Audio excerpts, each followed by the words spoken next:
حکومت زوو تشکیل بکرێتن لەبەرەوەی ئەو ئەگەر هاتو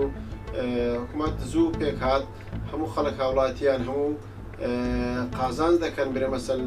لەبەرەوەی کار و پرۆژەکانی خەڵکی هەموو ڕاوەستایە لە هەموو بوارەکان لە هەموو سێکتەرەکان ئینشاءڵڵا ئەگەر هاتو حکومت برێ مەسەلەن زوو پێر بێتن بتانیتن برێ مەسەلەن لەسەر ئەساسی نەهێشتنی گەندەڵی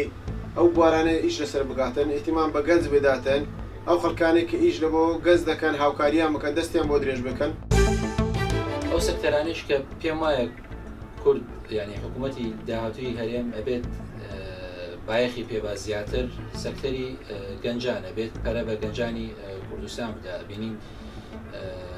کەرتی تایبەت ئەبێ پەرەی پێ بدرێت بێگومان ئەمە زانین کە حکوومەت یاریمی کوردستان لە ئێستادا توانای ئەوەی نییە کە ئەو هەموو گەنجە لە خۆ بگرێت دەبێت لەگەڵ ئەوەی شابێت پەرە بە کەرتی تایبەت بدات بۆی کە بتوانێت باوەشێک بۆ هەموو گەنجەیە بکاتەوە کە ئێستا بەدەیان هەزار گەنجمان هەیە ئێستا تاوەکو ئێستا ئەبینین بێکار دانیشتون کە خاوەنی بەهرە و خاوەنی توانایەکی یەکجار باش ئەمە داوا دەکەن لە حکوومەتی هەرێم کە هەر گەنجێک کە لە هەر وارێک لە گۆرانی بڵێن یان هەر وارێکی تر کە گەنج خۆی تێدا بدۆزێتەوە کە بتوانرێت پشتگیری بکرێتن و ئەو بەهرەیە کە پێوە بەڕێ بچێت و